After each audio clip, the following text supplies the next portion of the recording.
and culture teacher at the school. She's right over here. She's been at the school for how many years, Maxine, now?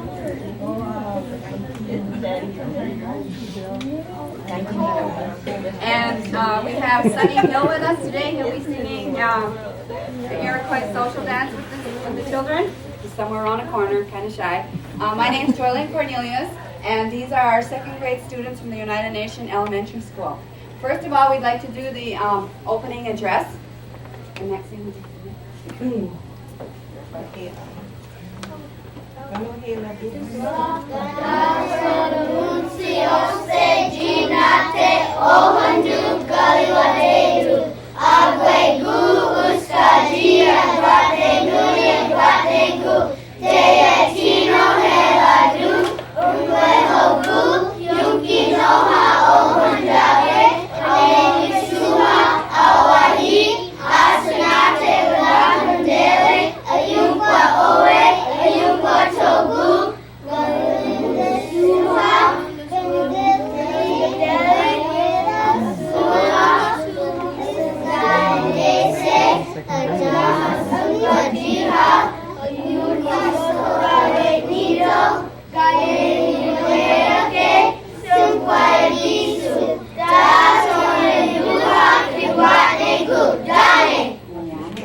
these songs that we're going to sing is what we call a Skanye Gainiste. It's a women's dance song. It's one of the kind of oldest traditions that still hold all the communities together. Twice a year the communities will get together and have what they call a sing. And these are the songs, some of the songs that they'll sing. Each group comes with 6 or 7 songs that they prepare with.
Beautiful.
Association and the VFW and Canvas Coast here. I'd just like to welcome some of our visitors here. I know there's a group from Michigan, and Nami Tribe, Garden Mammal from Bay Area Agency, Debbie Dockstader, and I believe I saw Sharon.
So we can go on with the program. Thank you.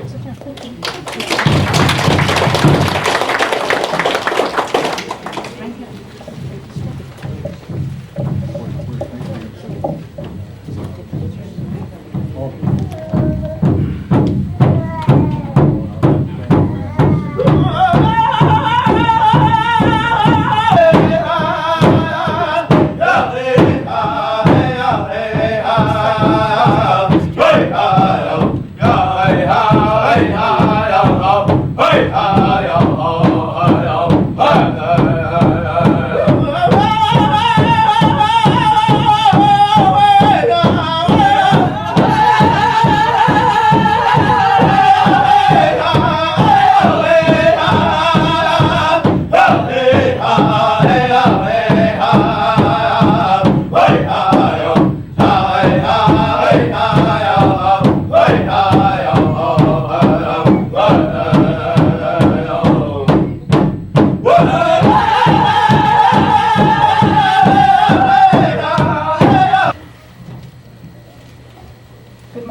everyone.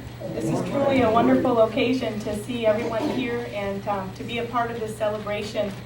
I was talking with a couple of people about the rain, and a lot of people are like, well, it's dreary outside, it's cold and it's wet, but I see the rain as something very positive in that it's always a cleansing and a purification and a new beginning for everyone. And so I see that the Creator has given us for our elders today for this special celebration and the opening of this facility. So I want to congratulate all of our elders and especially our Commission on Aging members who have seen this project through so that we could have this special day to celebrate with one another. And I hope that all of our elders will know that this is just a small contribution back to you for what you have given to our community to make the Oneida Nation what it is today so that all of us can be enjoying the opportunities that we have here today. We know that we wouldn't have it without you. And so this is a dedication in honor of all of you and your contributions to our families. So welcome, and I hope that you enjoy this day very much. Thank you.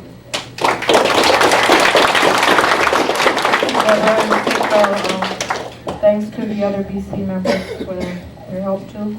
Clifford, would you come up, please?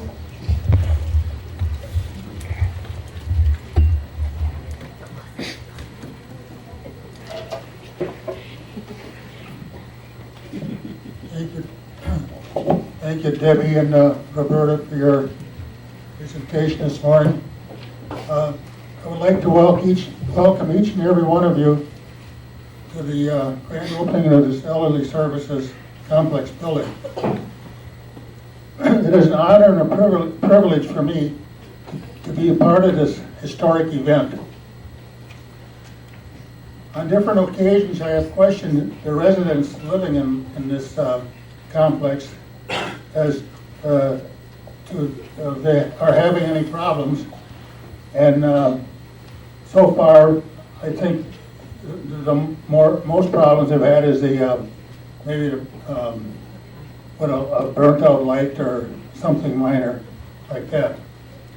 So our residents here are living the quality of life they certainly deserve and are worthy of.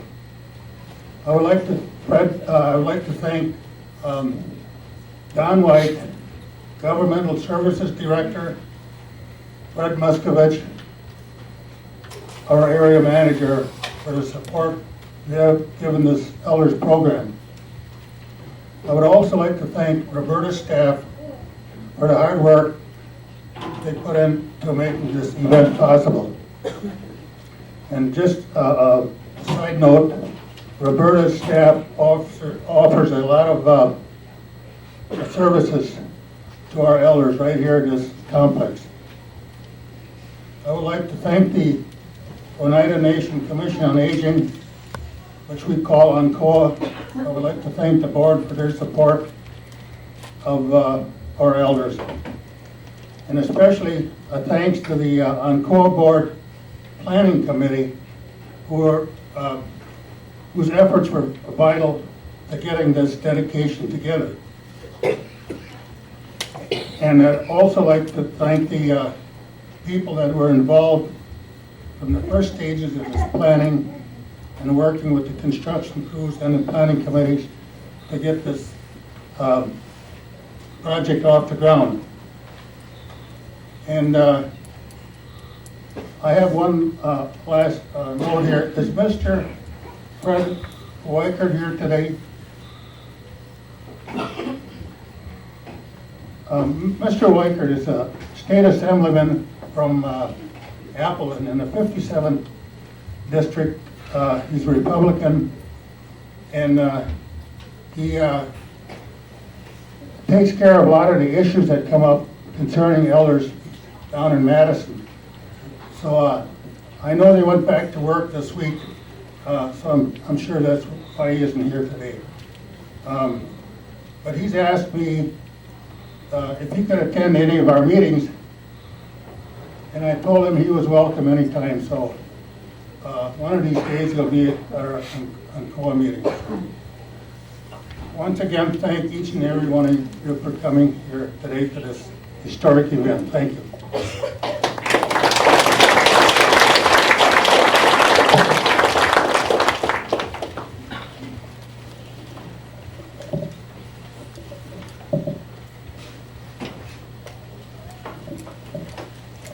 Warren Scandor, on COA board member. Good morning, everyone.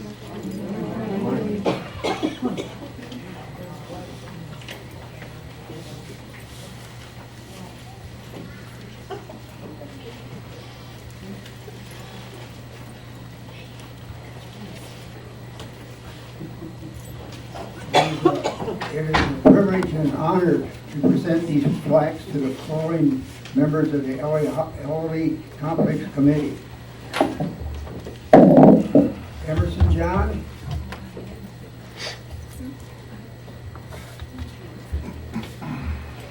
Emerson, where are you? We know he's here.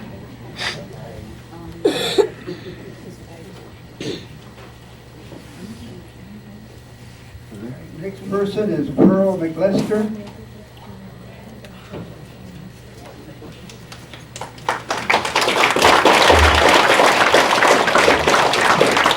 Thank you so much. I'm so pleased to see so many of you people out here today.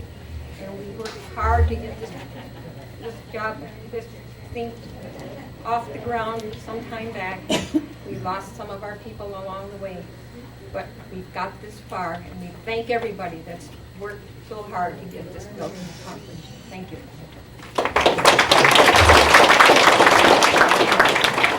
Well, I'd like to make a little comment here. We had a few of the members that passed away, and one of the other members said, "Boy, we'll probably all be gone before this is completed." And I'd like to have Pearl accept this plaque for her husband, Lee McLester.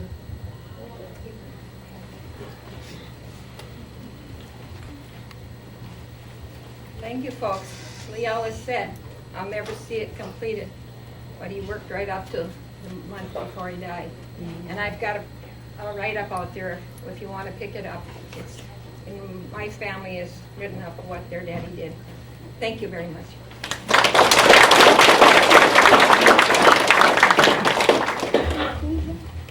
The next person is Frank Dockstader.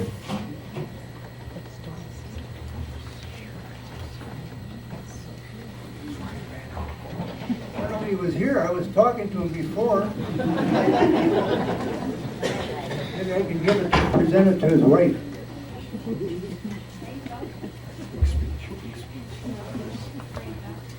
Thank you.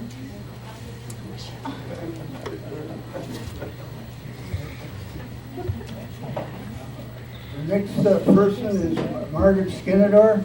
Is Kenny Hill here?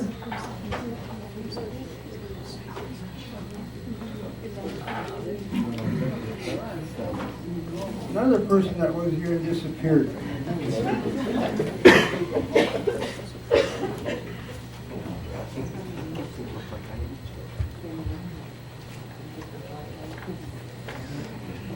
The next person is Winifred Skinador. Is any of her sisters here?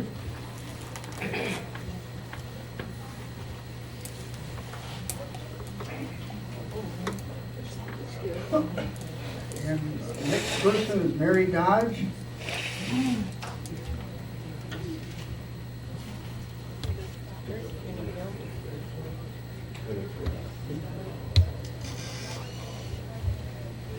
I know when he was working very hard on this, she too was very pleased to work under the direction of God and His Son Jesus. I accept this. Thank you.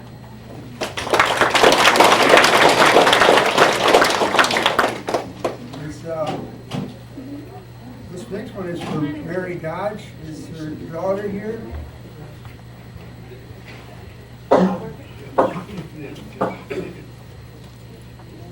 Mary is can't be here because she's working for her church in Salt Lake City, Utah. God bless her.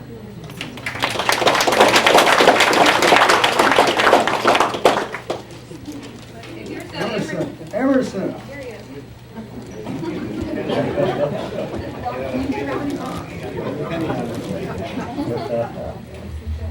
We didn't forget you. Yeah, okay, thank you.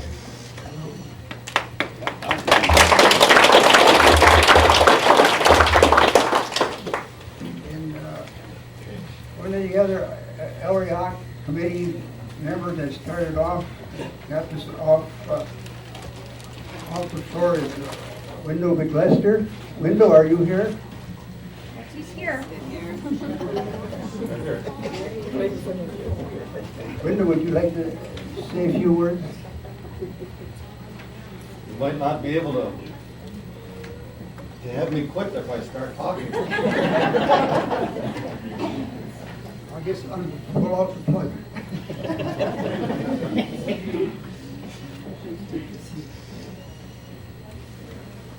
I guess before I say a few words, I would like for us just to bow our heads for just a couple of seconds. We have two in the community that won't be with us anymore. So if we could just bow our heads, please.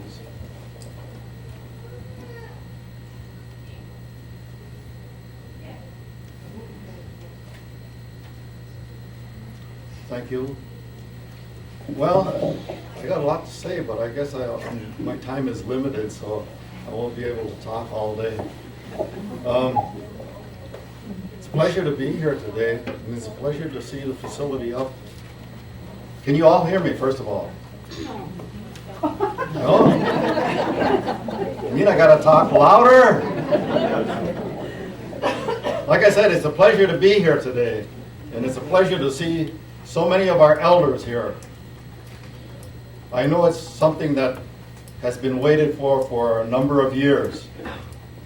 I was just thinking about that the other day when I was thinking my grandpa was right down below the hill, the house right down below the hill here. His original lot when it was 31 acres, Baptist King. I don't know if any of you know him or knew him. That was been a few years ago since he passed away. He was a caretaker of the Episcopal Church for about 30 years. And I guess some of the other allotments along this way was, there were 3 Elms and then Paulus. So this has a lot of history in terms of the location where it's at. Because it's serving people the way that the original allottees would have wanted it to be used. I was director of the Senior Citizens Program from 89 to 94, 93, 94. And it gave me a lot of pleasure to be part of that program because we served so many of our people. And we served the people because it was headed by the Commission on Aging. The Commission on Aging was the driving force behind the services at that time, as they are probably still today. I think there's a couple on the Commission of Aging that were on the original group when I came aboard. That commission, headed by Lee McLester as the chairman, brought about what is here today. Not necessarily this type of structure, but a structure that is taking care of our elders. It was a great pleasure for me to work with that commission. Right from the start, we started to develop a number of things. Maybe some of you will have remembered, because there were some of you were on the commission then and later, as you found out, that under the leadership, there were a number of committees that were developed. Site committee, a committee to develop what kinds of facilities to be used, just a number of things. And these were all done by the Commission on Aging. I had the pleasure of working with each one of those, and they were very dedicated people, as I'm sure the people on the Commission are today. They worked long and hard hours. Then I recall on sometime, I think it was May 20-something of 93, by the General Tribal Council resolution directing that the Commission on Aging develop a program to take care of our elders. And in that program of their development, they worked and came up with basically 3 different kinds of facilities that would take care of our elders, all the way from individual housing to congregate housing to CBRF or assisted living type of housing. They worked hard to prepare that and get it together. And as a result of that, and as a result of those members and new members coming on, you have today a facility that is geared towards just that, what they decided years ago. I would hope to see that in the future, we would see the addition to that original resolution come about. And I'm sure we will. I'm sure with all the hard efforts and hard work, the Business Committee and the Commission on Aging, that it can be done. We do so many other things. I'm sure this is very minor compared to some of the other developments that we have ongoing. But nevertheless, it's just, or more important. You know, somebody asked me one day, I was mentioning senior citizens and elders, and I was mentioning those in a little talk that I was giving. And to me, there is a difference. You know, senior citizens, we use as a guideline, either a federal guideline or a tribal guideline to say, hey, you're getting up to that age now where you may need assistance. There are special things for you. But just a minute. When you become senior citizens, I believe someplace it's 50, some places it's 55. And I think the federal government says it's 55. But to me, a senior citizen is not yet an elder. An elder is one in the community that has reached the age that needs respect, that requires respect even from the elders that are 55. 55, you're a senior citizen, but to me, you're not an elder yet. You have to have lived through those years in order to be an elder. You have to have contributed to the community, to the family, before you are an elder. Because long ago, that's what people did. They looked forward and they looked at their elders. They didn't look at the 55s. They looked at the people that had knowledge, experience behind them. The people that were 60, 70 years old, 80 years old. We have some 90 years old.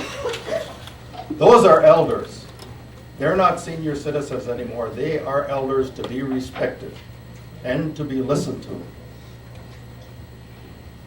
I better not harp on that too much. I'm sort of getting there myself. But anyway, like I say, a lot has come about in the few years that this was originally developed.